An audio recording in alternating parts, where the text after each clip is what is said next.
Hello hello hello.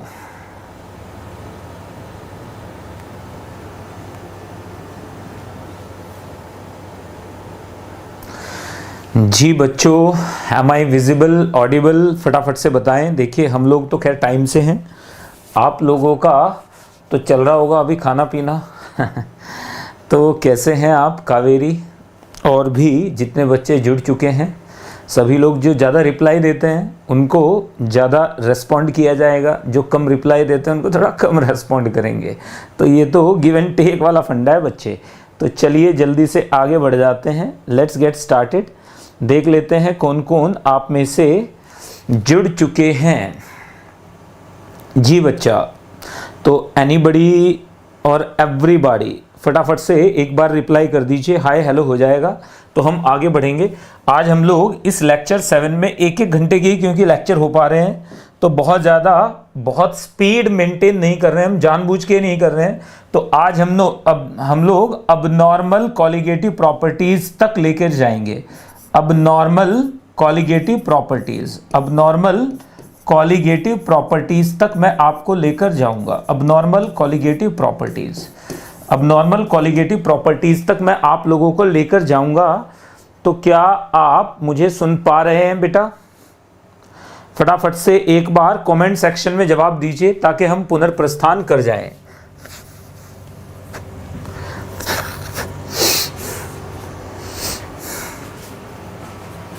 तो last class में हमने क्या एग्जैक्टली पढ़ा था उसके बारे में भी बात करेंगे, और आज हम बात करेंगे किसके बारे में?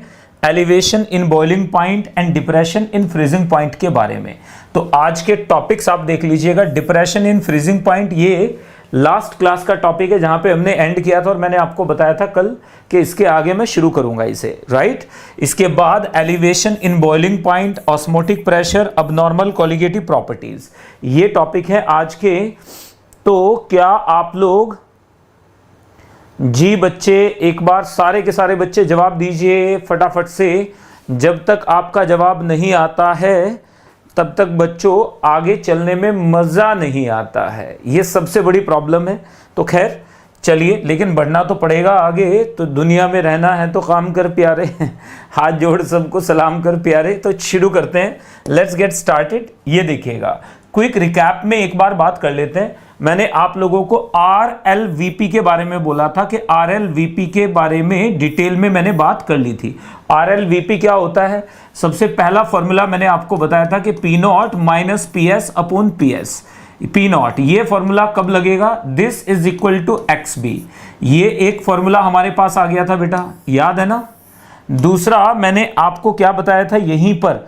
दूसरा मैंने आपको बताया था कि P0 माइनस PS और अपॉन क्या आ जाएगा? P0। This was equal to, ये किसके बराबर था? ये बराबर था WB over MB into WA into MA, ये इसके बराबर था।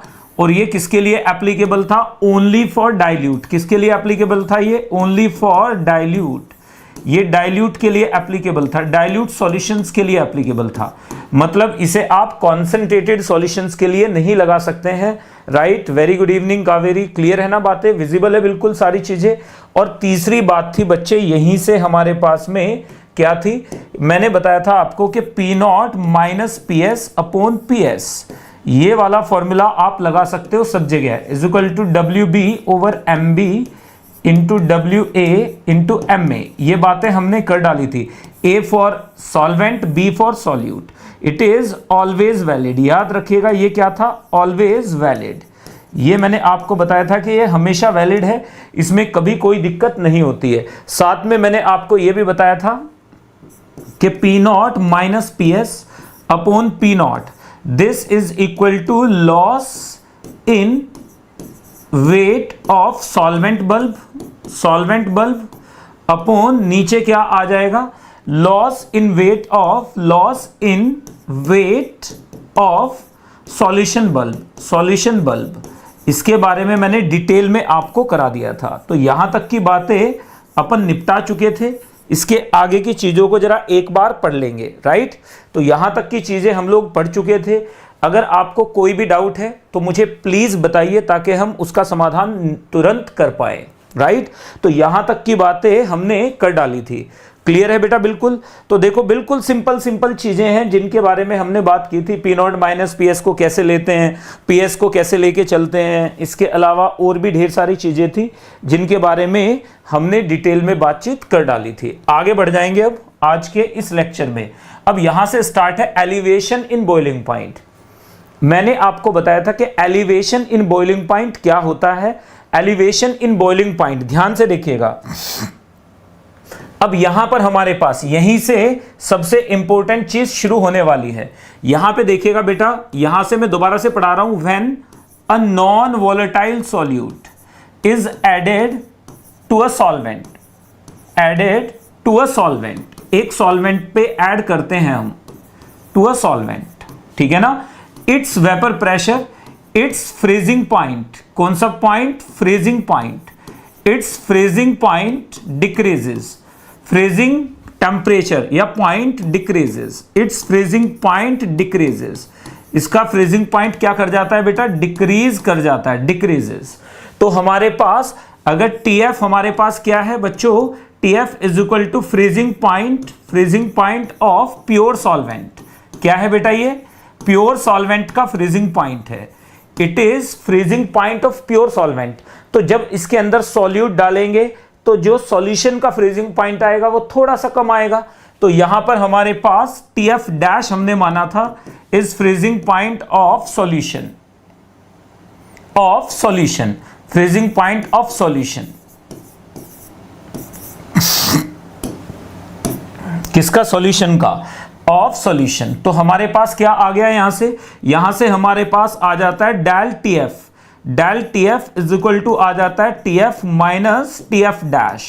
This is called depression in freezing point. Note कर लीजिएगा, इसे क्या कहते हैं आप लोग? दिस इज कॉल्ड, इसे कहा जाता है डिप्रेशन इन फ्रीजिंग पॉइंट। यानी ये डिप्रेशन हो गया, आप ही को नहीं, फ्रीजिंग पॉइंट को भी डिप्रेशन होता है। Depression in freezing point, in freezing point, freezing point में डिप्रेशन ये आ जाता है, फ्रीजिंग पॉइंट। तो नोट कर लीजिएगा, फ्रीजिंग पॉइंट डिप्रेशन के बारे में अपन ने बात कर डाली थी। अब मैंने पिछली क्लास में जो चीजें बताई थी उसको एक बार फिर से रिकैप करते हुए हम आगे बढ़ रहे हैं। तो यहां पे आपको साफ साफ नजर आ रहा है कि डेल टीएफ क्या है हमारे पास? Depression in freezing point which will be equal to original freezing point minus freezing point of solution. तो यहां से मैंने एक ग्राफ भी बना के आपको दिखाया था। तो आप मुझे बताइए कि ये वाला ग्राफ आपको, ये ग्राफ आपको याद है ना बेटा? यहां पे मैंने क्या लिया था? यहां पे मैंने लिया था वेपर प्रेशर और यहां पे क्या लिया था मैंने? टेम्परेचर। तो याद होगा, शायद नहीं 110% आपको याद होगा कि ये वाली लाइन किसको डिनोट कर रही थी? ये वाली लाइन डिनोट कर रही थी सॉलिड फेज को। ये वाली लाइन किसको डिनोट कर रही थी? सॉलिड फेज को। और ये वाली लाइन क्या आ गई थी हमारे पास? लिक्विड के लिए। ये वाली लाइन क्या आ गई थी हमारे पास? लिक्विड के लिए आ गई थी।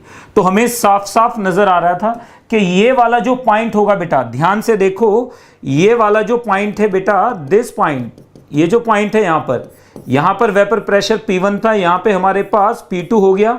यहां पर देखो ये वाला जो टेम्परेचर है, ये वाला जो टेम्परेचर है ये TF था। ये वाला टेम्परेचर क्या आ गया था हमारे पास? TF डैश आ गया था। हमें साफ साफ दिख रहा था कि TF dash is lesser than TF। इसका मतलब फ्रीजिंग पॉइंट क्या हो जाएगा? फ्रीजिंग पॉइंट क्या हो जाएगा? डिक्रीज कर जाएगा। ये किसके लिए था? ये प्योर सॉल्वेंट के लिए था। ये किसके लिए था? प्योर सॉल्वेंट, प्योर सॉल्वेंट के लिए था। ये वाली लाइन प्योर सॉल्वेंट के लिए था। और ये वाली लाइन किसके लिए था बच्चों? जो रेड से लिख रहा हूं, दिस लाइन वाज फॉर किसके लिए? For solution. ये सॉल्यूशन के लिए था। तो विजिबिलिटी कैसी है जरा एक बार बताइए मुझे फटाफट से। ये वाली लाइन आपको क्या बता रही है? ये बता रहा है लिक्विड में कैसे वेपर प्रेशर बढ़ेगा। ये किसके लिए था? ये सॉलिड के लिए था। This is for solid.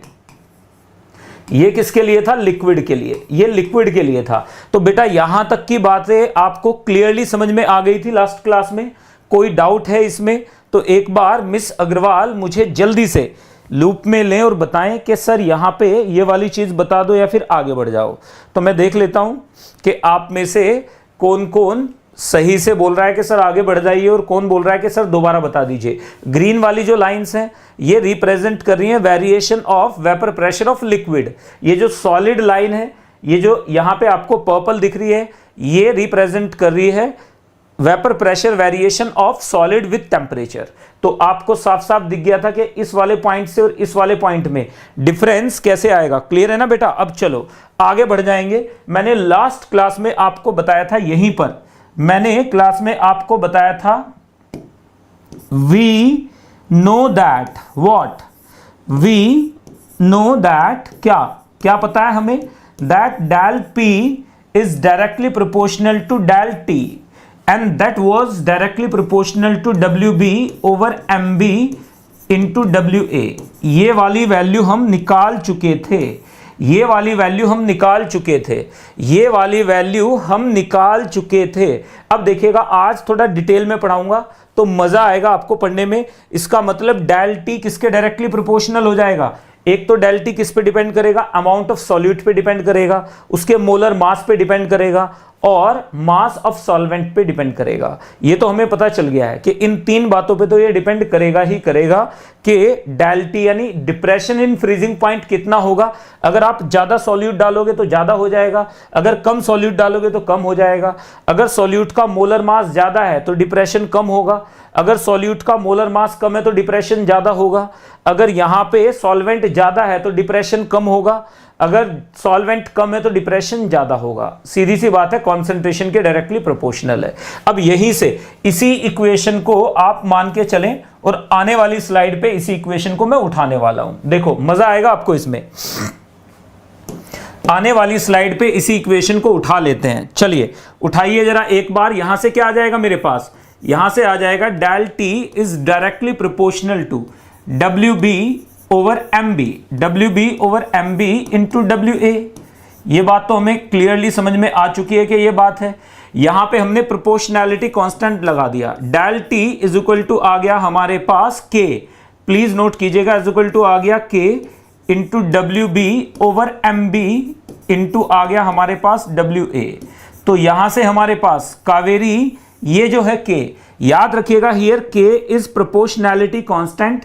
It is called, ध्यान से देखना, दिस इज कॉल्ड, ये जो हमारे पास है इसे क्या कहते हैं? This is not molar elevation constant. इसे क्या बोलते हैं? This is called simple elevation constant. तो याद रखिएगा इसे क्या बोलते हैं? K इज इक्वल टू क्या बोलते हैं? ये सिंपल क्या है हमारे पास? Depression constant. This is nothing but depression constant. क्या है बेटा ये? जल्दी से बताओ। This is nothing but depression constant. इसे बोलेंगे डिप्रेशन कांस्टेंट। क्या बोलेंगे इसे? डिप्रेशन कांस्टेंट बोलते हैं। This is depression constant. तो याद रखिएगा हमारे पास, अगर हमारे पास क्या आ जाएगा, प्लीज नोट कीजिएगा, अगर हमारे पास क्या आ जाए, इफ, इसकी वैल्यू क्या हो जाएगी? If WB over MB is equal to हमारे पास हो जाए 1, यानी 1 मोल, और WA इज इक्वल टू आ जाए 1 ग्राम। तो जो वैल्यू आएगी देन हमारे पास del T is equal to हो जाएगा K। इसका मतलब डिप्रेशन कांस्टेंट की आपको डेफिनेशन मिल गई। The depression in freezing point caused when 1 mole of solute is dissolved in 1 gram of solvent. मतलब इसकी वैल्यू बहुत ज्यादा होगी। इसकी वैल्यू क्या हो जाएगी? बहुत ज्यादा वैल्यू होगी। तो this is called depression constant. अब ध्यान से देखो, ये डिप्रेशन कांस्टेंट हमें पता चल चुका है कि del T is equal to, ये हमारे पास क्या हो जाता है? K is called depression constant.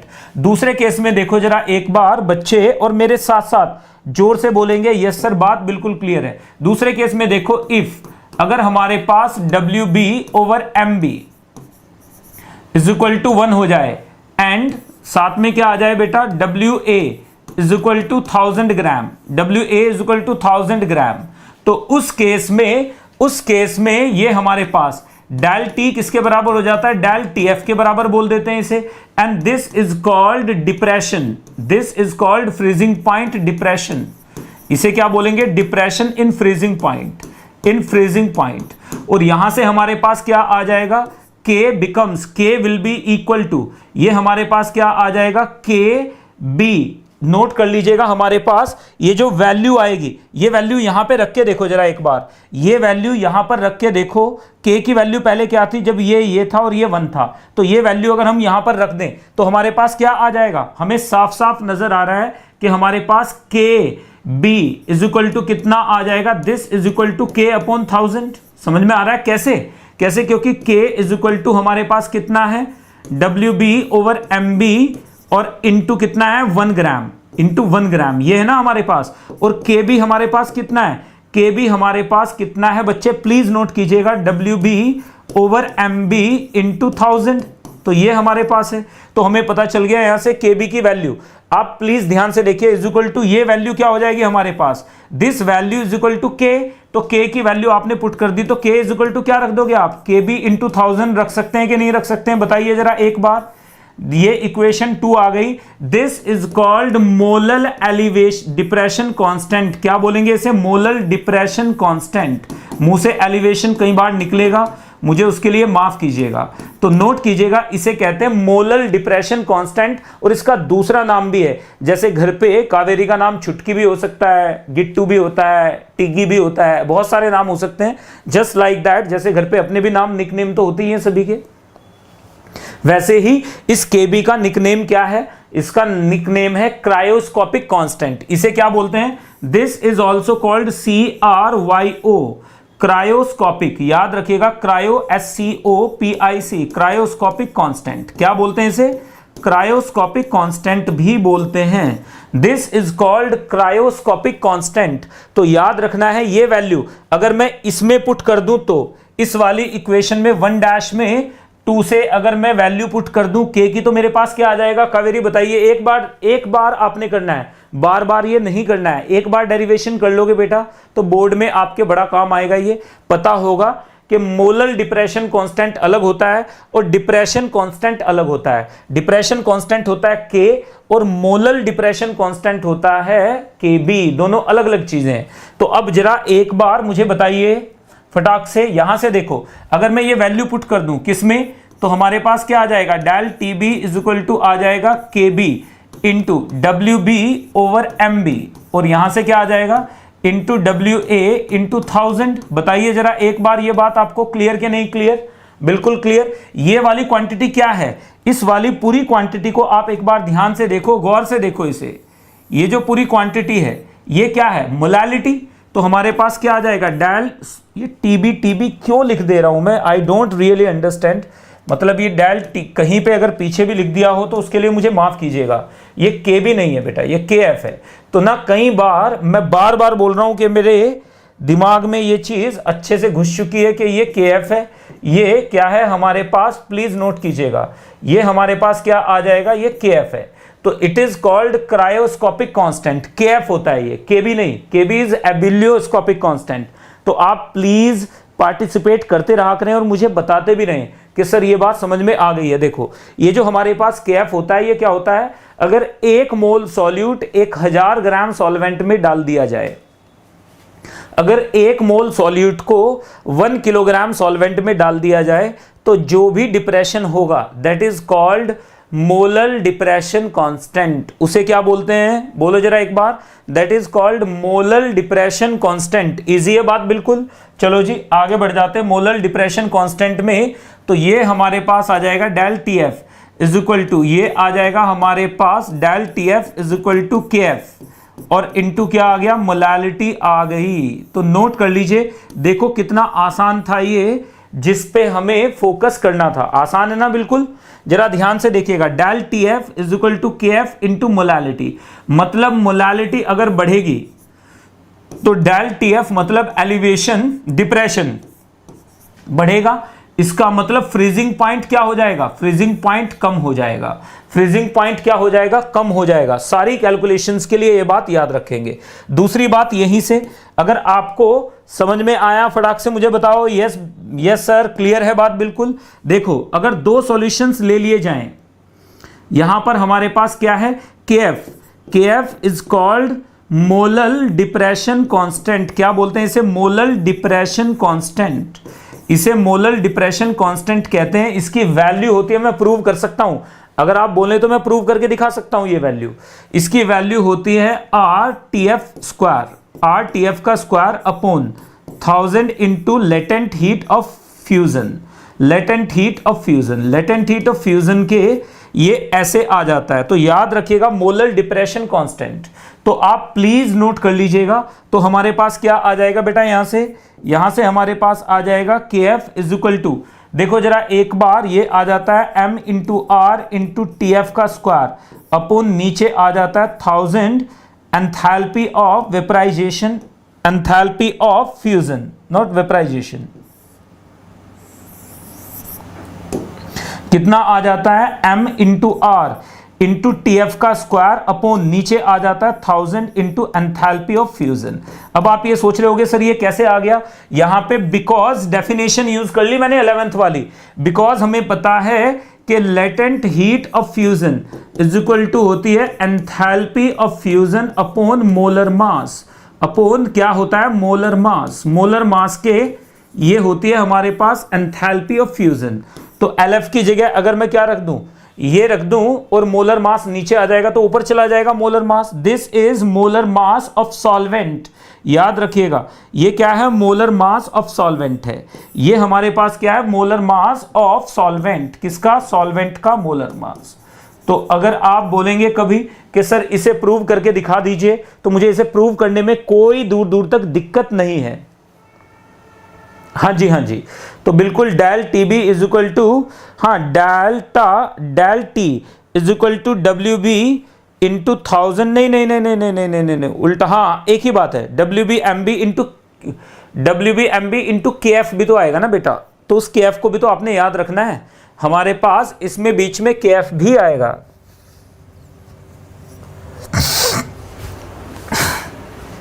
Clear है ना, समझ गए ना ये कैसे आया। देखो सारी कैलकुलेशंस बिल्कुल परफेक्ट हैं, इसमें कहीं कोई दिक्कत नहीं है। तो अभी देखो del TF is equal to KF into molality.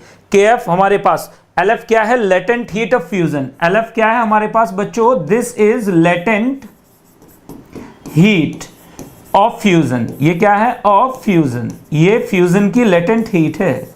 This is nothing but latent heat of fusion. बता दो जरा एक बार कि सर बात बिल्कुल क्लियर है थम्स अप के साथ में, जल्दी से इसे पढ़िए और मेरे साथ फटाफट से मुझे बोल के बताएं कि ये बात बिल्कुल क्लियर है sir. We have understood this. फटाफट सटासट जल्दी से, खटाखट, आजकल तो एक और टर्म आ गई है खटाखट। तो ऑल माय गुड्डूज एंड गुड़ियाज फटाफट से आप बताएंगे कि बात बिल्कुल क्लियर है, क्लियर है, जल्दी से मिस अग्रवाल जी। चलिए थैंक यू वेरी मच। अब देखो, अब यहीं से मैं आगे बढ़ूंगा, अब मजा इसमें और आएगा। सबसे पहला पॉइंट जो आपको यहां पे नोट करना चाहिए, कावेरी ध्यान से देखिएगा बेटा, कि del TF1 over del TF2 is equal to हो जाएगा मोलालिटी 1 ओवर मोलालिटी 2। ये कब आएगा, ये कब आएगा बच्चे, सेम सॉल्वेंट के लिए, सेम सॉल्वेंट के लिए, सेम सॉल्वेंट। अगर हमारे पास सॉल्वेंट सेम है तो ये फंडा आ जाएगा। सेम सॉल्वेंट के लिए आपने क्या लगाना है, सेम सॉल्वेंट के लिए आपने ये वाली कंडीशन लगा देनी है। अगर सॉल्वेंट सेम है तो यही कंडीशन लगेगी, ये बात याद रखिएगा। अगर सॉल्वेंट सेम है तो यही वाली कंडीशन लगेगी, ये बात आपने याद रखनी है। अगर सॉल्वेंट सेम है तो ये कंडीशन लग जाएगी, मतलब equimolal solutions will have equal depression in their freezing points. दूसरी बात यहां से आपको नोट करनी चाहिए और मुझे लगता है कि आप करेंगे भी सही। हमें पता है del TF is equal to क्या है, TF minus TF dash, which is equal to किसके बराबर है, KF इंटू मोलालिटी। तो यहां से मेरे पास क्या आ जाएगा, यहां से मेरे पास आ जाएगा TF, हमें TF निकालना है। तो TF dash will be equal to किसके बराबर हो जाएगा, इसको इधर लाओ, इसको इधर लाओ, ये आ जाएगा माइनस KF इंटू मोलालिटी और प्लस आ जाएगा TF। तो आप ध्यान से देखो बेटा, this is equal to mx plus C, y is equal to mx plus C वाला ये एक स्ट्रेट लाइन नजर आ रही है मुझे। अगर ये एक स्ट्रेट लाइन नजर आ रही है तो सर क्या करें, इसका स्ट्रेट लाइन का अपन क्या करेंगे, अगर ये स्ट्रेट लाइन नजर आ रही है तो हमें साफ साफ दिख रहा है m की जगह ये रहा, x की जगह ये रहा, c की जगह ये रहा। इसका मतलब अगर हमने यहां पर इस ग्राफ को प्लॉट करने की कोशिश की तो हमारे पास क्या आ जाएगा बच्चों, बताओ जरा एक बार। यहां पे आपने क्या लिया है, बॉइलिंग पॉइंट, फ्रीजिंग पॉइंट। यहां पे क्या लिया आपने, मोलैलिटी। क्या लिया है, molality.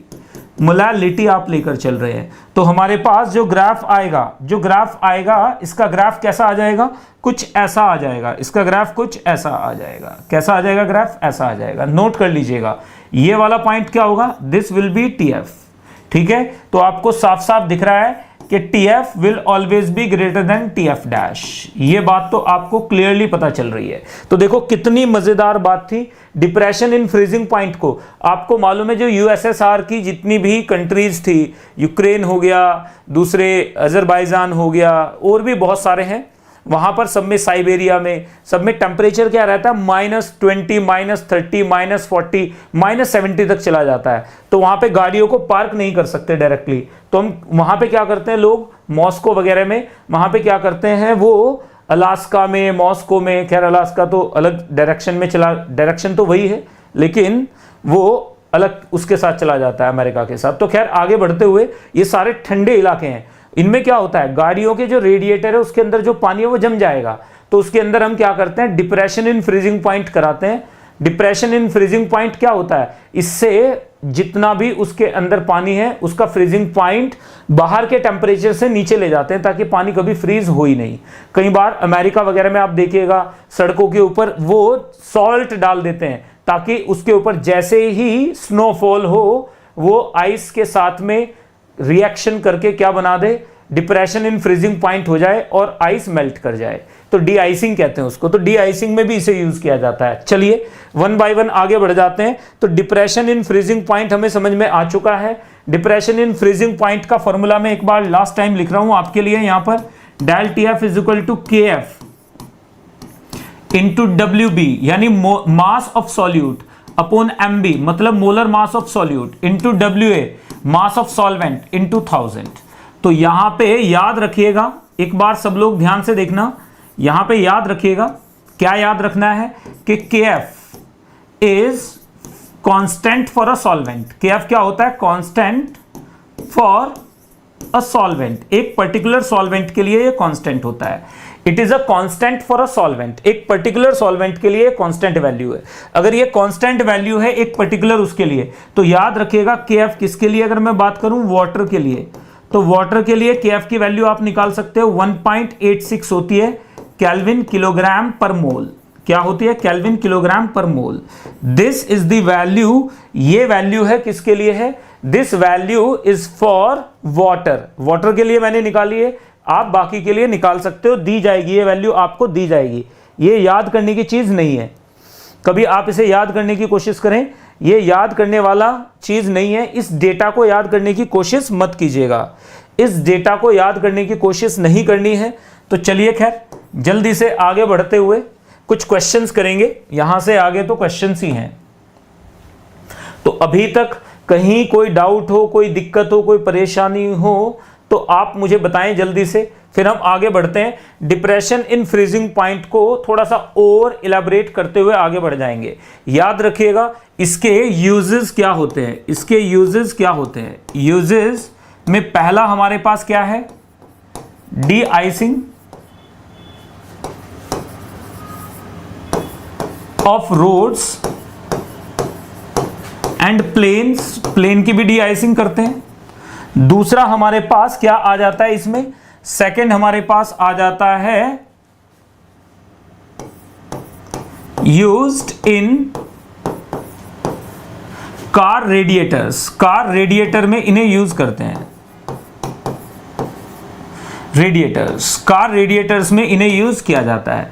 This is used in car radiators. Car radiator में depression in freezing point cause करने के लिए यूज किया जाता है ठंडे इलाकों में, साइबेरिया में, अर्मेनिया में, यूक्रेन का जो जितना रशिया साइड वाला पार्ट है वो सारा बिल्कुल ठंडा रहता है। बेलारूस में, मॉस्को में, जितना भी रशिया है सारे रशिया में ठंड जम के पड़ती है। अलास्का में, अंटार्कटिका में, वहाँ सब जगह यूज़ किया जाता है। और याद रखिएगा ये किसके लिए यूज़ किया जाता है, third used in ice cream factories भी यूज किया जाता है।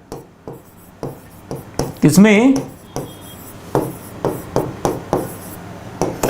आइसक्रीम में वो क्या करते हैं, जितना भी आसपास पानी होता है, जो आइसक्रीम फैक्ट्री में आप देखते हो जितना भी आसपास पानी होता है वो सॉल्ट वाटर होता है, तो उसका फ्रीजिंग पॉइंट कम कर देते हैं। अंदर प्योर वाटर लेते हैं, उसका फ्रीजिंग पॉइंट ज्यादा होता है, तो फ्रीजिंग पॉइंट उसका ज्यादा है, नीचे वाले का फ्रीजिंग पॉइंट कम है। फ्रीजिंग पॉइंट कम है तो डिप्रेशन हो रखा है, तो बाहर वाला जो सॉल्ट वाटर है वो है -5 डिग्री सेल्सियस पे, अंदर का जो पानी है वो इमीडिएटली क्या हो जाएगा, 0 डिग्री सेल्सियस पे फ्रीज हो जाएगा। तो आइस बनाने में भी इसे यूज किया जाता है, आइसक्रीम बनाने में भी इसे यूज करते हैं। आप जानते हो ना, यहां पे देखिएगा, यहां पे मैंने क्या किया, यहां पे मैंने एक डब्बा लिया, इस डब्बे के अंदर मैं, यहां पर क्या करते हैं वो लोग, यहां पर इस डब्बे के अंदर, यहां पर आप देखिएगा ये इस तरह से आइसक्रीम बनाते हैं, कुल्फियां बनाते हैं, इस तरह से आइसक्रीम बनाते हैं, यहां पे इस तरह से आइसक्रीम बनाई जाती है।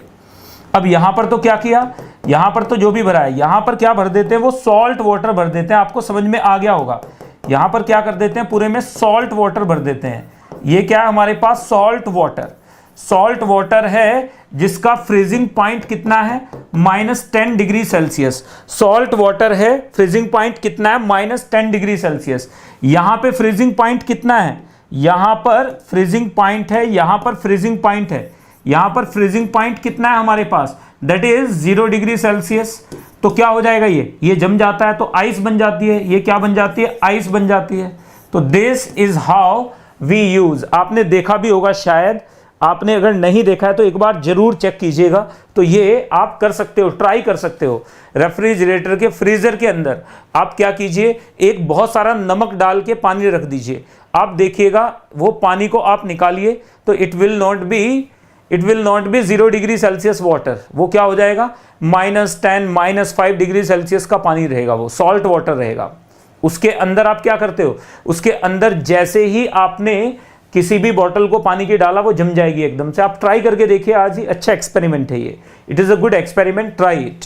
तो यहां पर ये तीनों के लिए यूज किया जाता है। तो अब जल्दी से पहले क्वेश्चन की तरफ मूव करिए।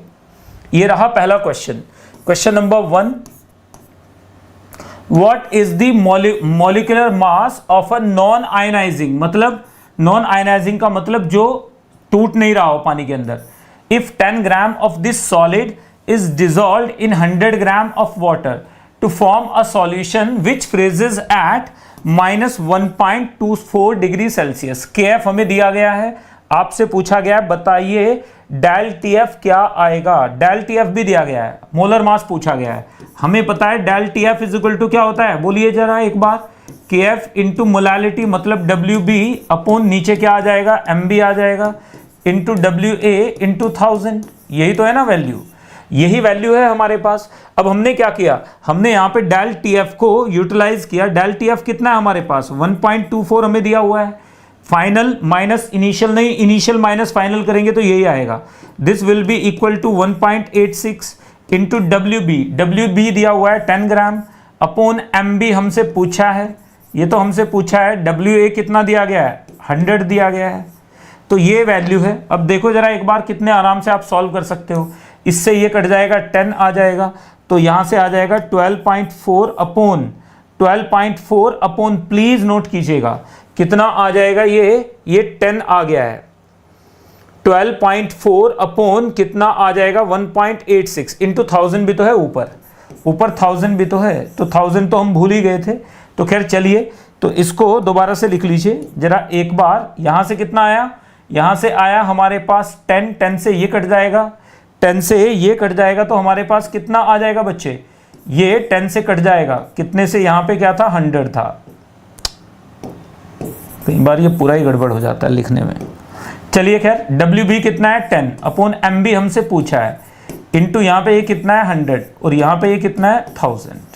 तो मल्टीप्लाई डिवाइड कर लीजिए जरा एक बार, ये आ जाएगा हमारे पास 10, ये हट गया, तो यहां से MB इज इक्वल टू कितना आ गया बेटा, बताओ जरा एक बार, 186 अपॉन नीचे आ जाएगा 1.24। कर सकते हो कि नहीं कर सकते हो, बताइए। यस मिस अग्रवाल, जल्दी से मुझे सूचित करें कि हम कर पाएंगे इसे फटाफट से, एवरीवन। अग्रवाली क्यों, सभी ने बताना है। कर पाओगे इसे? कितना आ जाएगा ये 186 से थोड़ा सा कम, 186 से 1.25 अगर इसे आप लेके चल रहे हो तो 150 आ गया, तो 150 इज द राइट आंसर। सही बात है बिल्कुल। देखो आप सीधे सीधे से 1.25 लिख लोगे तो 1.25 का मतलब 5/4 हो गया, तो 4 ऊपर चला जाएगा, 5 से डिवाइड करने के बजाय 10 से डिवाइड कर दो, 2 से मल्टीप्लाई कर दो तो ऊपर 8 ले जाइए, तो 10 से डिवाइड किया तो 18.6 आ जाएगा, और 18.6 इंटू 8, तो जो भी वैल्यू आ रही है निकालिए जरा एक बार, वैल्यू हमारे पास कितनी आ रही है, फटाफट से जल्दी से निकालिए इसकी वैल्यू 150। कावेरी एक बार चेक कर लीजिएगा ये वैल्यू हमारे पास कितनी आ रही है, 1.25 अगर करेंगे तो MB की वैल्यू हमारे पास आ जाती है नियरली 150। सही बात है ना बिल्कुल। तो दिस इज द आंसर। तो ये तो हो गया हमारे पास पहला क्वेश्चन। आपको समझ में आ गया कि डेटा कैसे दिया जाएगा, डेटा को यूज कैसे करेंगे। तो DSA में इसके ऊपर क्वेश्चंस हैं, तो उन क्वेश्चंस को आप एक बार जरूर ट्राई कीजिएगा। अगला क्वेश्चन आपने करना है, अगला क्वेश्चन आपने करना है, ये रहा question. This is the question. जल्दी से आप मुझे इसका आंसर बताएंगे। ये रहा पोल, पोल में पोल खोल। चलिए यहां पर पोल तो इसमें भी दिया जा सकता होगा, टाइमर वगैरह लगा के, स्टॉप वॉच लगा के। चलिए 1 मिनट है आपके पास, फटाफट से करें।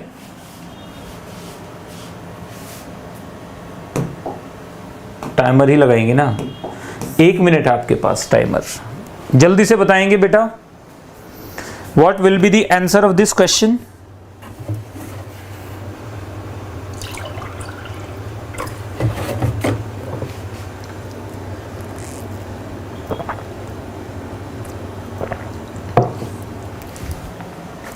जी देख लेते हैं आपका क्या जवाब आ रहा है, चेक करते हैं। बताएं मुझे फटाफट से।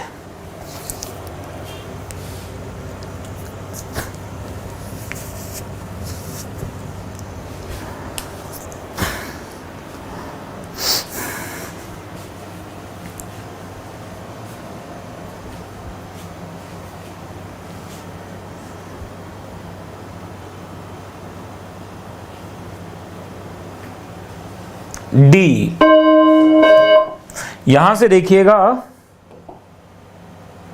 डी कैसे आया। चलिए टेस्ट करते हैं इसको जरा एक बार, पता करते हैं कि डी आएगा या नहीं आएगा। Let me check. हमें दिया हुआ है before it starts crystallising out, तो यहां पे हमारे पास del TF is equal to KF 1.86 into molality, तो 5 ग्राम यूरिया डिजोल्व किया गया 5/60 इंटू यहाँ पे 1 kilogram of water, 1 kilogram of water है तो यहाँ पे 1000 इंटू 1000 ही कर देंगे, तो ये आ गया हमारे पास। ध्यान से देखिएगा, ये 1000 से तो 1000 आउट, ये आ गया हमारे पास 12, तो यहाँ से del TF is equal to आ जाएगा हमारे पास 1.86/12, 1.86/12। जैसे ही करेंगे तो हमारे पास ये वैल्यू कितनी आ जाएगी बेटा, निकालते हैं जरा इसे एक बार। ये आ जाएगा हमारे पास 18.6 इंटू 10⁻⁻1/12। 6 से उड़ा दो तो ये 2 हो गया, ये आ गया 3.1, 3.1 आ गया, 2 से उड़ाएंगे इसे तो कितना हो जाएगा, 2 से देखो ये 3, ये 2, 2 से इसे उड़ा दो तो कितना आ जाएगा हमारे पास, ये आ जाएगा हमारे पास 1.5, और इसे 0.1 को भी उड़ाएंगे 5, ये आ गया, इजी पीजी है। तो देख लो जरा एक बार, ये आ चुका है हमारे पास इंटू 10⁻⁻1, तो ये आ गया ये आ गया हमारे पास 0.155, इतना आ गया, इतने। तो अब हमें पता है TF minus TF dash is equal to कितना है 0.155, ये हमें पता है। तो TF डैश हमारे पास कितना हो जाएगा, -0.155 डिग्री सेल्सियस। तो ये आप सीधे सीधे निकाल सकते थे यहां से ऐसे, तो इजी पीजी है बिल्कुल। तो आंसर कितना आ जाएगा, +4 आप यहां से आंसर दे सकते हो। आप अपना भी डाउट पूछ सकते हो कावेरी, अगर कोई क्वेश्चन सॉल्व नहीं हो रहा है तो यहीं पर फोटो खींच के आप डाउट्स में, डाउट सेगमेंट में डाल सकते हो, तो मैं डाउट सेगमेंट में अभी आपका डाउट ले सकता हूं, एंड इट डजंट मैटर कि किस टॉपिक का है। तो डाउट में आपने कौन सा टॉपिक से पूछा है उससे कोई फर्क नहीं पड़ता है, बस आप तो पूछिए। इंपॉर्टेंट ये है कि आप पूछें, ये फर्क नहीं पड़ता मुझे कि आप, हो सकता है आप अपना कोई रिवीजन कर रहे हो टॉपिक का, तो किसी टॉपिक का अगर आप खुद से रिवीजन कर रहे हैं तो वो भी आप मुझसे पूछ सकते हैं, उसमें दूर दूर तक कोई दिक्कत या परेशानी नहीं है। ठीक है, चलिए आगे बढ़ते हैं बेटा, क्योंकि हमें अब नॉर्मल कॉलिगेटिव प्रॉपर्टीज तक जाना है। तो elevation in boiling point, elevation in boiling point में देखिएगा, एलिवेशन इन बॉइलिंग पॉइंट, यहां पे जब हम एक सॉल्यूट, प्लीज नोट करें, ये हमारे पास क्या है, देखो ध्यान से देखो, ये हमारे पास, मैं दो तरीके से प्रूव करूंगा इसे। पहले तो ग्राफिकली आपको दिखा देता हूं, जो एनसीईआरटी में दिया हुआ है, ग्राफिकली आपको दिखा देता हूं। सबसे पहले तो मुझे बताइए कि आपको ये तो मालूम है ना बेटा, यहां पे वेपर प्रेशर है, यहां पे क्या लिया मैंने, वेपर प्रेशर, यहां पे क्या लिया है, टेम्परेचर। तो बॉइलिंग पॉइंट क्या होता है, बॉइलिंग पॉइंट क्या होता है हमारे पास, when vapour pressure tends to becomes equal to, vapor pressure becomes equal to atmospheric pressure, becomes equal to what, equalizes what, atmospheric pressure, equal to 1 atmosphere। This is open vessel के अंदर बात कर रहे हैं, वो ओपन वेसल के अंदर अपन बात कर रहे हैं। तो ओपन वेसल में जब किसी भी लिक्विड का वेपर प्रेशर 1 एटमॉस्फेयर हो जाता है उसे बॉइलिंग पॉइंट कहते हैं, कॉमन सेंस है।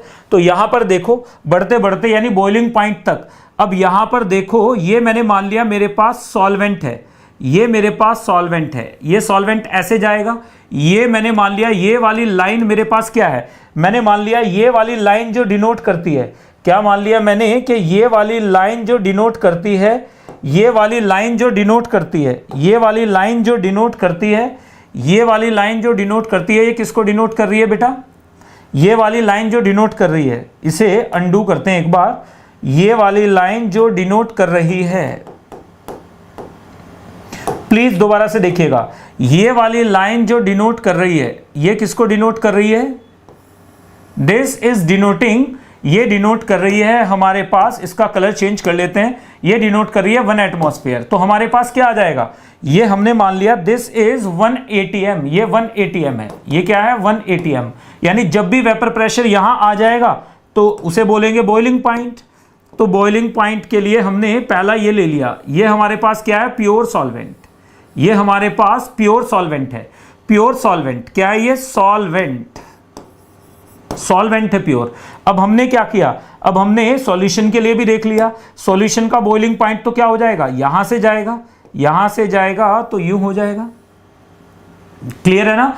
हमने थोड़ा सा और नॉन वोलेटाइल सॉल्यूट डाल दिया, और नॉन वोलेटाइल सॉल्यूट डालेंगे तो वेपर प्रेशर और कम हो जाएगा, और कम हो जाएगा तो बॉइलिंग पॉइंट और ऊपर की तरफ चला जाएगा। हमें साफ साफ नजर आ रहा है कि ये हमारे पास क्या था बच्चे, दिस वाज T0, ये हमारे पास क्या आ गया, ये हमारे पास आ गया T1, ये हमारे पास क्या आ जाएगा यहां पे टेम्परेचर, ये आ जाएगा T2, ये टेम्परेचर कितना आ गया, T2 आ गया। समझ में आया या दोबारा बताया जाए, एक बार मुझे बताइएगा कि सर इसे दोबारा से आप बता दीजिएगा। चले अब दोबारा से आप बता दीजिए, एक बार मैं दोबारा से इसको बनाने की कोशिश करता हूं, ऐसे नहीं कि भाई सीधे सीधे बना के दिखा दिया, नहीं ऐसे नहीं करेंगे, दोबारा से बना के दिखाता हूं, थोड़ा सा बड़ा बनाना पड़ेगा ग्राफ को। यहां पर देखो ये मेरे पास ग्राफ है बेटा, ये मेरे पास ग्राफ मैंने बनाया, थोड़ा सा बड़ा बनाते हैं इसको इस बार, थोड़ा सा बड़ा, ताकि आपको देखने में आसानी रहे। अब देखो यहां पर मैंने ले लिया सॉल्वेंट, क्या ले लिया मैंने, पहले ही लिख लेता हूं सॉल्वेंट, यहां पे मैंने ले लिया सॉल्यूशन 1, यहां पे मैंने ले लिया सॉल्यूशन 2, ठीक है, सॉल्यूशन 1 सॉल्यूशन 2। अब इनके ग्राफ बना के देखते हैं, जल्दी जल्दी जल्दी में ग्राफ बनाइए इनके। तो सॉल्वेंट का ग्राफ कैसे आएगा, सॉल्वेंट का ग्राफ बनाने से पहले मैंने मान लिया ये वाली लाइन मेरे पास क्या है, दिस लाइन डिनोट्स क्या, एटमॉस्फेरिक प्रेशर, ये लाइन क्या डिनोट कर रही है, एटमॉस्फेरिक प्रेशर डिनोट कर रही है, ठीक है। तो यहां पे क्या आ जाएगा हमारे पास, this is equal to 1 atm, ये हमें पता चल गया 1 atm है, यहां पे वेपर प्रेशर लिया है, यहां पे हम क्या लेके चल रहे हैं, टेम्परेचर। अब देखो, अब मजेदार बात है बिल्कुल, अगर आपके सामने मैं यहां पर देखूं तो प्योर सॉल्वेंट का वेपर प्रेशर यहां पे होगा कहीं, तो यहां से यूं बढ़ेगा। अगर सॉल्यूशन 1 है तो क्या हो जाएगा, सेम टेम्परेचर पे वेपर प्रेशर थोड़ा नीचे की तरफ आ जाएगा। सेम टेम्परेचर पे जैसे ही नॉन वोलेटाइल सॉल्यूट डालोगे वेपर प्रेशर थोड़ा डाई डाउन कर जाएगा। तो ये आ गया, यहां से पैरेलल जाएगा, ग्राफ कट नहीं कर सकता। तीसरे में देखो, जैसे ही मैंने और नॉन वोलेटाइल सॉल्यूट डाला तो वेपर प्रेशर का ग्राफ यूं जाएगा। तो आपको साफ साफ नजर आ रहा है, ये वाली लाइन देखिएगा जरा एक बार मेरे साथ साथ सारे के सारे बच्चे, ये वाली लाइन देखो,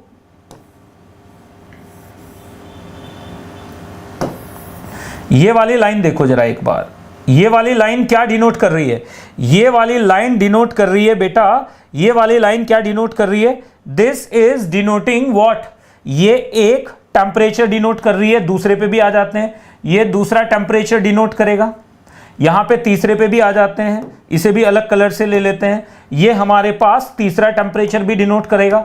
ये आ गया हमारे पास तीसरा टेम्परेचर। क्लियर है। अब देखो इन तीनों में, अगर आपको तीनों में चीजें नजर आ रही हो तो मुझे ध्यान से देखकर बताइएगा। ये वाला पॉइंट मेरे पास क्या हो गया, दिस पॉइंट इज T0, ये वाला पॉइंट क्या हो गया, T0, ये वाला पॉइंट क्या हो गया, T1, ये वाला पॉइंट हो गया T2। हमें साफ साफ दिख रहा है T0 से ज्यादा T1 है, उससे ज्यादा T2 है। इसका मतलब बॉइलिंग पॉइंट लगातार बढ़ रहा है। दिख रहा है कि नहीं दिख रहा है, कावेरी ध्यान से देखिएगा बेटा। अब देखो इनमें अगर आप थोड़ा सा दिमाग लगाएं तो एक चीज और भी नजर आ रही होगी। यहां से आपको क्या नजर आ रहा है बेटा, यहां से आपको एक चीज और नजर आ रही है। अगर ये दो ट्राई एंगल में ले लूं, कौन कौन से ट्राई एंगल, ए, यहां पर देखिएगा B एंड C, यहां पर देखो D एंड E, ये एक क्या हो गए हमारे पास, ये दोनों के दोनों हमारे पास सिमिलर ट्राइंगल्स हो गए। सिमिलर ट्राई एंगल्स हो गए तो हमें साफ साफ नजर आ रहा है, यहां से सिमिलर ट्राई एंगल्स में हमें साफ साफ नजर आ रहा है कि AD upon AB is equal to क्या आ जाएगा, AE अपॉन AC। क्लियर है ना बात बिल्कुल। आप ध्यान से देखो, AE अपॉन AC हो जाएगा। तो सिमिलर ट्राई एंगल से हमें साफ साफ नजर आ रहा है कि यहां से हमारे पास क्या आ जाएगा, AD upon AB is equal to क्या आ जाएगा हमारे पास, AD upon AB is equal to क्या आ जाएगा, AE अपॉन AC। बोलो जरा एक बार, AE upon AC, easy peasy lemon squeezy. यहीं से देखो AD हमारे पास क्या हो जाएगा, T2 minus T0, T2 minus T0 upon T1 minus T0 is equal to क्या आ जाएगा हमारे पास, AE हमारे पास क्या आ जाएगा, P2 माइनस P1 यानी 1 एटमॉस्फेयर। तो प्लीज नोट कीजिएगा 1 माइनस P2 यानी ये आ जाएगा हमारे पास 1 minus P2 upon 1 minus P1, ये वैल्यू आ जाएगी। क्लियर करके देखो आप, तो हमें साफ साफ दिख रहा है कि del T2 upon del T1 is equal to क्या आ जाएगा, del P2 upon del P1। बोलिए जरा एक बार, ये बात समझ में आई कि नहीं आई। देखो मैं प्रूव करते हुए आगे बढ़ रहा हूं, अगर कोई भी पॉइंट समझ में नहीं आएगा तो आप पूछेंगे। इसका मतलब क्या हो गया, इसका मतलब del T is directly proportional to del P, ये तो हम पहले ही प्रूव कर चुके हैं। तो del T is directly proportional to del P। अब डेल P की वैल्यू हमें पता है, हमें पता है del P is directly proportional to WB over MB into WA, ये हमें पता है। ये इक्वेशन 2 हो गई, ये इक्वेशन 1 आ गई। पटको वैल्यू यहां पर सेम वैल्यू आ जाएगी हमारे पास, del T is equal to, is directly proportional to WB over MB into WA। ये आपके लिए आ गया प्रोपोर्शनैलिटी रिलेशन जो हमें चाहिए था। यहां से हमारे पास क्या आ जाएगा, यहां से हमारे पास आ जाएगा del TB is equal to आ जाएगा KB इंटू मोलालिटी। सेम फंडा आ जाएगा, बिल्कुल सेम, जैसा कि हमने डिप्रेशन में किया है डिट्टो वैसा ही एलिवेशन में आएगा। KB को क्या बोलेंगे यहाँ पे, KB is called molal elevation constant. बोलो मेरे साथ जल्दी से, तेज तो नहीं पढ़ा रहा हूं बच्चे, एक बार हाँ या ना में जवाब दीजिएगा कि सर बिल्कुल सही स्पीड है, अगर फास्ट है तो मैं इसे स्लो डाउन करूंगा।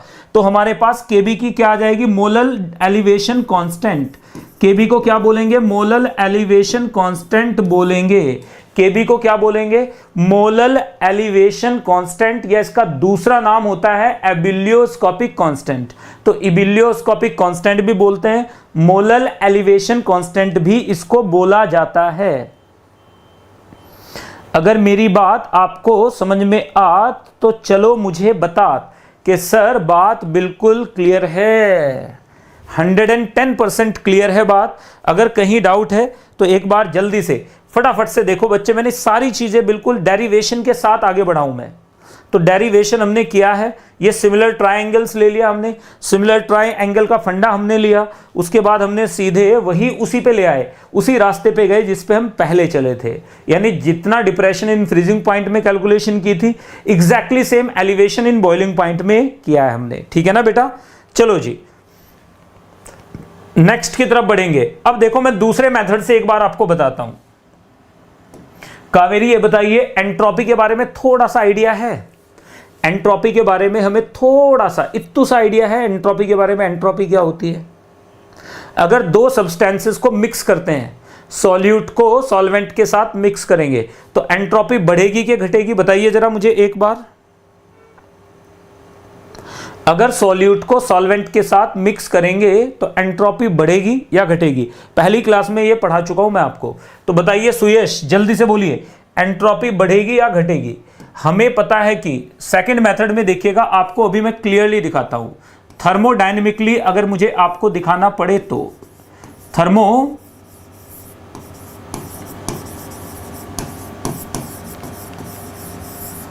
थर्मोडायनेमिकली अगर मैं बात करूं आपसे तो क्या आ जाएगा मेरे पास? थर्मोडायनेमिकली आप देखो, यहां पर हमारे पास हमने मान लिया दिस लाइन, ये मैंने मान लिया है बेटा कि दिस लाइन बिलोंग्स टू, ये एक लाइन है,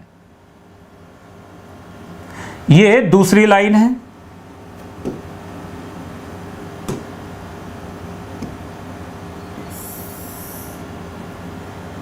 ये हमारे पास तीसरी लाइन है,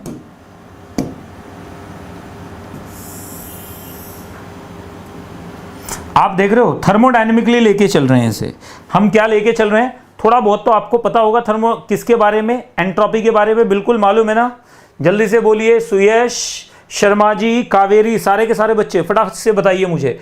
यहां पर देखो, अगर मैं इधर से इधर को एंट्रोपी लेकर चलूं, अगर मैं इधर से इधर को क्या लेके चलूं? एंट्रोपी क्या लेके चला मैं? एंट्रोपी लेकर चला। क्या लेके चला? एंट्रोपी। तो मुझे पता है ये हमारे पास क्या आ जाएगा? This is entropy of pure solvent.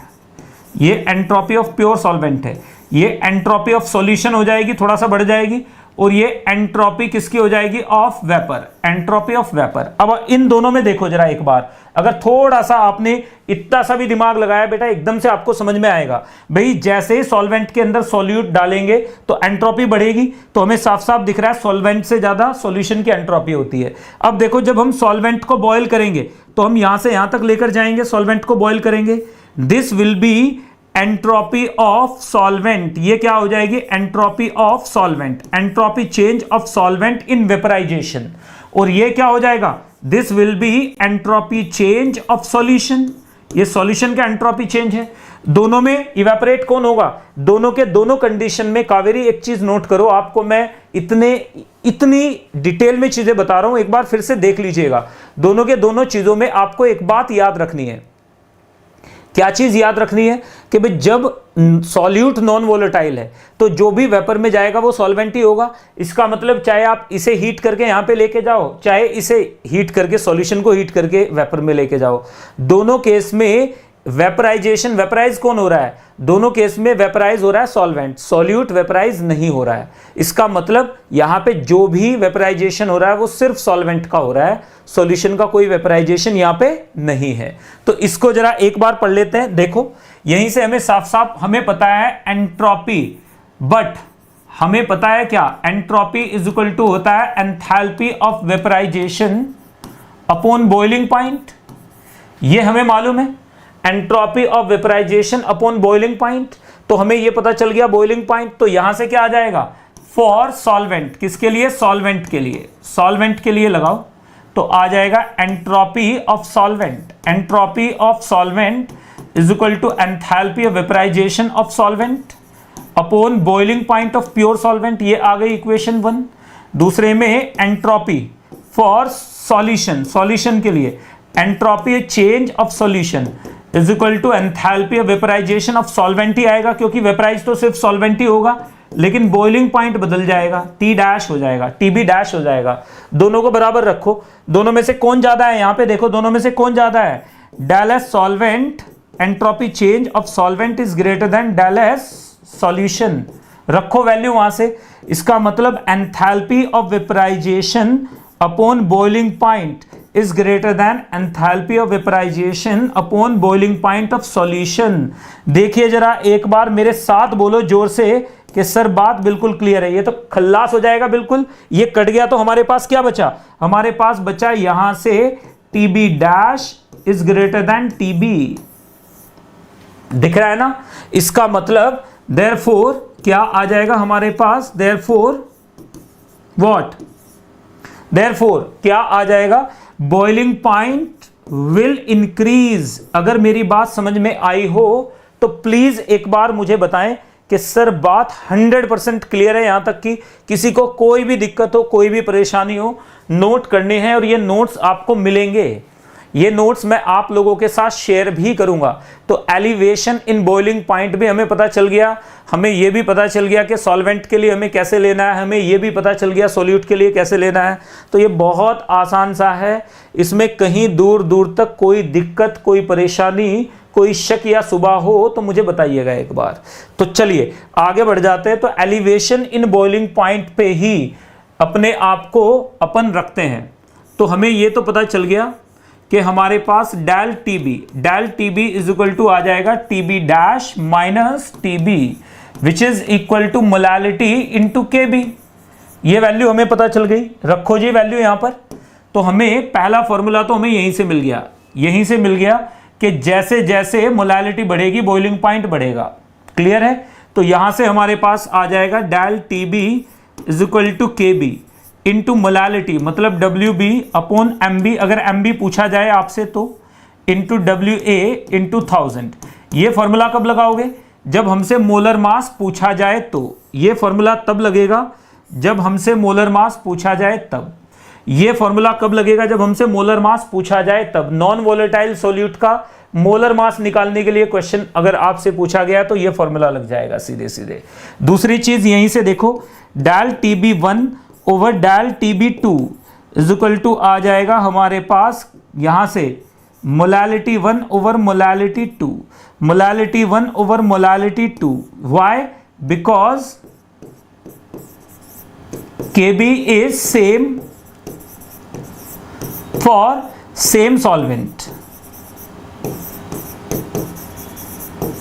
Same solvents के लिए KB क्या रहेगा, सेम रहेगा। क्लियर है बात बिल्कुल। अब अगर मुझे ग्राफ बनाना हो तो कैसे बनाऊंगा graph, TB dash is equal to आ जाएगा मोलालिटी इंटू KB और प्लस आ जाएगा TB। तो Y इज इक्वल टू आ जाएगा XM plus C। Value put करो जरा एक बार मेरे साथ में, करो वैल्यू पुट। यहाँ पे ये आ गया हमारे पास TB डैश, यहाँ पे क्या आ गया हमारे पास मोलालिटी। तो ग्राफ कैसा आएगा, ग्राफ कुछ ऐसा आएगा। ग्राफ कैसा आएगा, कुछ ऐसा आएगा। Easy peasy lemon squeezy. देखो ग्राफ कैसे आ रहा है ये भी आपको पता चल गया है, किस तरह से हमें लेके चलना है ये भी हमें पता चल चुका है। अगर हम जबरदस्ती क्वेश्चन को गलत करेंगे तो गलत हो जाएगा, अदरवाइज क्वेश्चन गलत होने का कोई चांस है नहीं। अब यहाँ पे KB के बारे में एक बार थोड़ा सा बताना जरूरी है कि ये KB क्या बला है, ये KB क्या बला है, इसके बारे में बात करना जरूरी है। KB के बारे में एक बार बात कर लेते हैं, फिर थोड़ा सा आगे बढ़ जाएंगे। तो हमारे पास KB इज कॉल्ड, क्या कहते हैं इसे, मोलल एलिवेशन कांस्टेंट। क्या बोलते हैं, molal elevation, molal elevation constant. क्या बोलते हैं, molal elevation constant, molal elevation constant. इसका दूसरा नाम इबिलियोस्कोपिक कांस्टेंट भी है।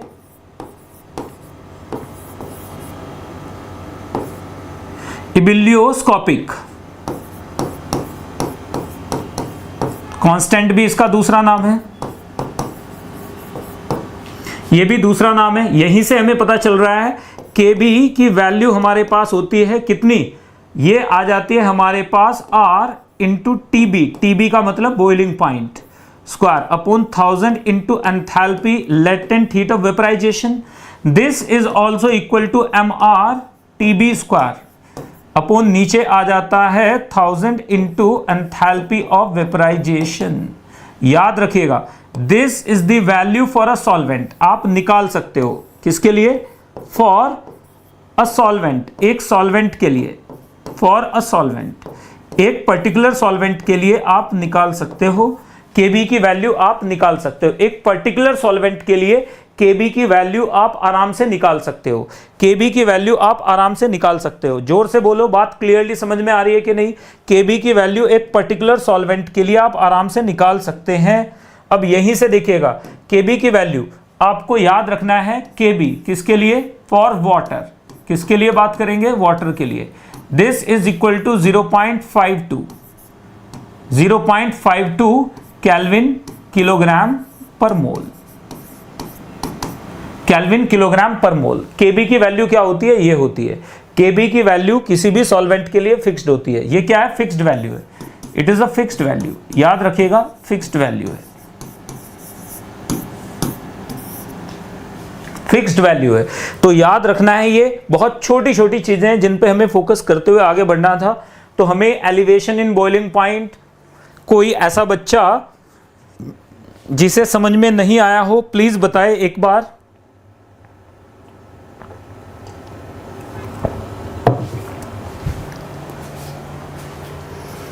एलिवेशन इन बॉइलिंग पॉइंट अगर आपको समझ में नहीं आया है तो प्लीज बताइए एक बार कि सर, चलिए आपको सारी बातें क्लियरली समझ में आ रही हैं। Thank you very much. बहुत इजी है ये चैप्टर, it is very easy.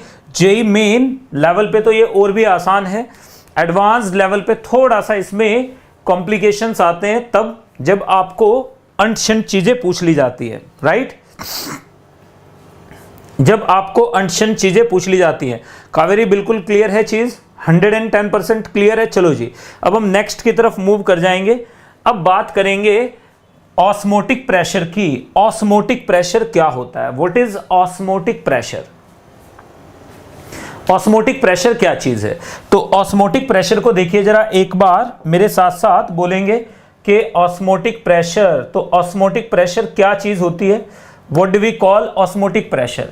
Please please ध्यान से देखिएगा, बहुत सारे बच्चों को ये समझ में नहीं आता कि ऑस्मोटिक प्रेशर का मतलब क्या होता है। यहां पर देखो, ये हमारे पास यहां भी वेपर प्रेशर ही आएगा। यहां पर देखिए, ये मेरे पास एक कंटेनर है। कंटेनर ले लेते हैं, चलिए एक कंटेनर ही बना लेते हैं। तो सबसे पहले हमने एक कंटेनर बना लिया। सबसे पहले हमने क्या किया बच्चे? एक कंटेनर बना लिया। हमने एक कंटेनर बना लिया और उस कंटेनर को हमने क्या किया? उस कंटेनर में हमने एक सेमी परमिएबल मेम्ब्रेन लगा दी बीच में। हमने यहां पर क्या किया? एक सेमी परमिएबल मेम्ब्रेन लगा दी इस कंटेनर के बीच में। एक सेमी परमिएबल मेम्ब्रेन लगा दी इस कंटेनर के बीच में। एक सेमी परमिएबल मेम्ब्रेन अपन ने लगा दी। ये क्या है? Semi permeable membrane. क्या है ये बेटा? This is semi permeable membrane, SPM. SPM का मतलब होता है ये सॉल्वेंट पार्टिकल को तो अक्रॉस दिस सॉल्यूशन क्या करेगी? सॉल्वेंट पार्टिकल्स को तो अक्रॉस दी सॉल्यूशन ये क्या करेगी? एक सेकंड रुकिएगा प्लीज।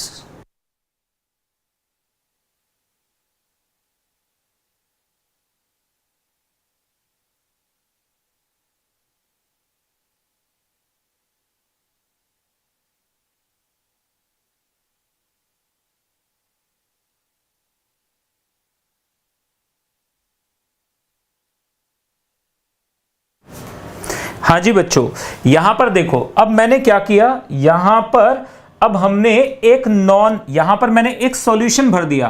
प्लीज नोट कीजिएगा, देखो यहां पर मैंने एक सॉल्यूशन फिल कर दिया है। यहां पर मैंने एक सॉल्यूशन फिल कर दिया है। यहां पर मैंने एक सॉल्यूशन फिल कर दिया है। यहां पर मैंने एक सॉल्यूशन फिल कर दिया है। यहां पर मैंने दूसरा सॉल्यूशन फिल कर दिया है। ठीक है, यहां पर मैंने दूसरा सॉल्यूशन फिल कर दिया है। दूसरा सॉल्यूशन फिल कर दिया है। ये मेरे पास क्या है? ये मेरे पास है सॉल्यूशन 1, ये मेरे पास है सॉल्यूशन 2। दो सॉल्यूशन है। अब ध्यान से देखो, यहां पे मेरे पास कॉन्सेंट्रेशन कितनी है जरा बताइए एक बार। कावेरी, यहां पे कॉन्सेंट्रेशन कितनी है? यहां पे मैंने मान लिया कॉन्सेंट्रेशन कितनी है मेरे पास C1, यहां पे मेरे पास कॉन्सेंट्रेशन कितनी है C2, कॉन्सेंट्रेशन कितनी है C2। अब कंडीशन क्या दी गई है, C2 is greater then C1, C2 C1 से ज्यादा है। तो मुझे एक बात बताइए, इतनी बात देखने के बाद आपको क्या नजर आ रहा है यहां पे आपको इतनी बात, इतनी सी चीज देखने के बाद क्या नजर आ रहा है, क्या फील होती है? एक बार जरा कमेंट सेक्शन में बताइए कि सर मैं इससे ये इन्फर कर पा रही हूं। इन्फरेंस आपका, आप क्या इन्फर करोगे इस इंफॉर्मेशन के साथ में? आपका इन्फरेंस क्या होगा कि भाई इतनी इंफॉर्मेशन के साथ आप क्या देखकर बता सकते हो यहां पे इस सॉल्यूशन पे? जल्दी से, ये एक सॉल्यूशन है नॉन वोलेटाइल सोल्यूट वाला, ये दूसरा सॉल्यूशन है नॉन वोलेटाइल सोल्यूट वाला। इधर कॉन्सेंट्रेशन C1 है, इधर कॉन्सेंट्रेशन C2 है, दोनों सेम टेम्परेचर पे हैं, दोनों के दोनों सेम टेम्परेचर पे हैं, दोनों के दोनों किस पे हैं, सेम टेम्परेचर के ऊपर हैं। Both are at the same temperature, both are at the same temperature, both are at the same temperature and are separated by a semi permeable membrane, right? So क्या आ जाएगा हमारे पास? जल्दी से, इससे क्या इन्फर आप करते हो, जल्दी से बताइएगा, इससे इन्फ्रेंस क्या होगा? yes, still waiting for your answer। इस डेटा से आप क्या फिगर आउट कर पा रहे हो इसमें बेटा? इससे हमें यह पता चल रहा है कि यहां पे हमारे पास वेपर प्रेशर क्या होगा, यहां पे हमारे पास वेपर प्रेशर मैंने मान लिया कितना है P2, यहां पे हमारे पास वेपर प्रेशर कितना है P1, दिख रहा है ना, P1 है, सेम सॉल्वेंट है, सॉल्यूट नॉन वोलेटाइल है। तो यहां पे नहीं नहीं कीर्ति, आप तो ऑस्मोटिक प्रेशर पे पहुंच गए हैं आपने, कावेरी, सॉरी कीर्ति नहीं, कावेरी, आप ऑस्मोटिक प्रेशर पे पहुंच गए हैं। ऑस्मोटिक प्रेशर पे नहीं जाना था हमें, ऑस्मोटिक प्रेशर पे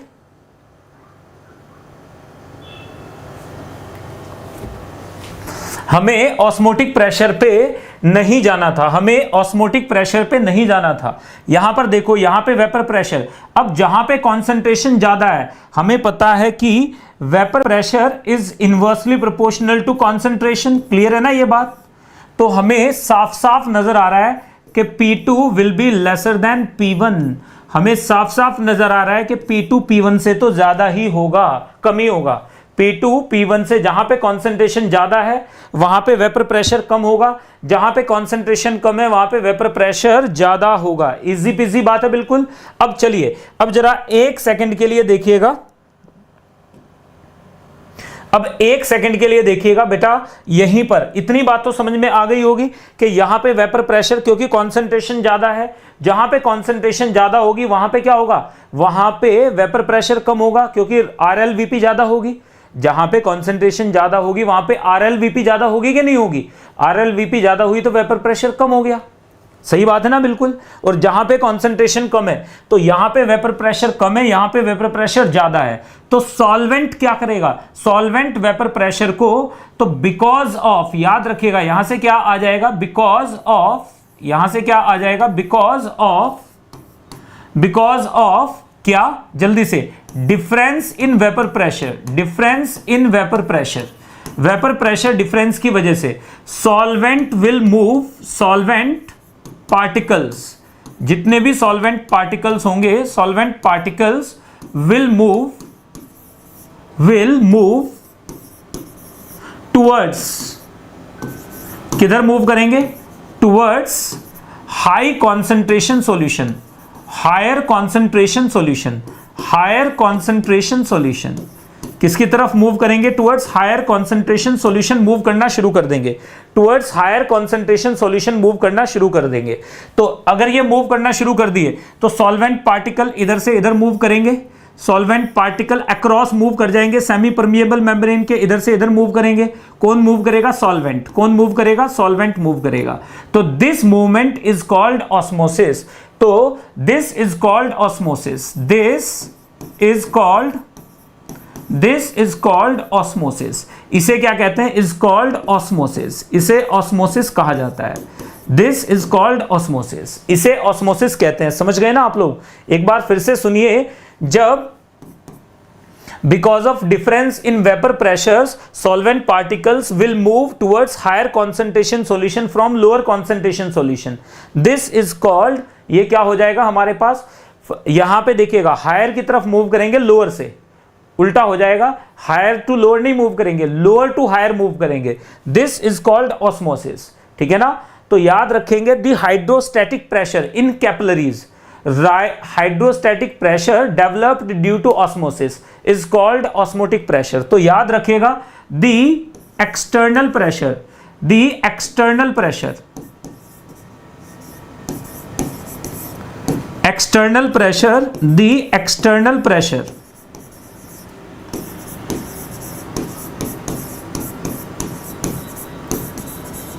the external pressure to be applied, the external pressure to be applied, external pressure to be applied, to be applied to stop osmosis, to stop osmosis, stop osmosis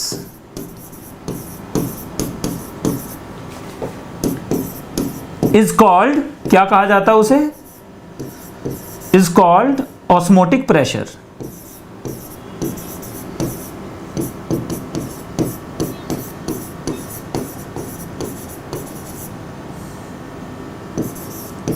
denote किया जाता है पाई से। इसे क्या कहा जाता है, ऑस्मोटिक प्रेशर कहते हैं, पाई से डिनोट करते हैं। इसे क्या कहते हैं, ऑस्मोटिक प्रेशर कहते हैं और पाई से डिनोट करते हैं। Easy peasy lemon squeezy. चलिएगा अब नेक्स्ट की तरफ मूव करेंगे। ये रहा आपके लिए, इतनी सी बात है, समझ में आ गया, ये बिल्कुल क्लियर है ना। ये तो आपको ये समझ में आ गया होगा कि ऑस्मोटिक प्रेशर क्यों होता है। ऑस्मोटिक प्रेशर वेपर प्रेशर की वजह से ही होता है। Elevation in boiling point vapour pressure की वजह से, depression in freezing point vapour pressure की वजह से, RLVP वेपर प्रेशर की वजह से। इसका मतलब ये पूरा का पूरा चैप्टर सिर्फ वेपर प्रेशर की वजह से है, इसका एग्जिस्टेंस ही वेपर प्रेशर की वजह से है। यहां तक की बात अगर आपको बिल्कुल क्लियर है तो मुझे जल्दी से कमेंट सेक्शन में बता दो कि ये बात बिल्कुल क्लियर है बेटा, 100% क्लियर है ना। तो यहीं से आगे बढ़ेंगे कल, यहीं से कल मैं आपको आगे के नोट्स पढ़ाना शुरू करूंगा। Thank you very much. चलिए अभी मेरी दूसरी क्लास है तो बीच में थोड़ा सा गैप चाहिए। थैंक यू, टेक केयर बेटा। चलिए bye, God bless you all, take care.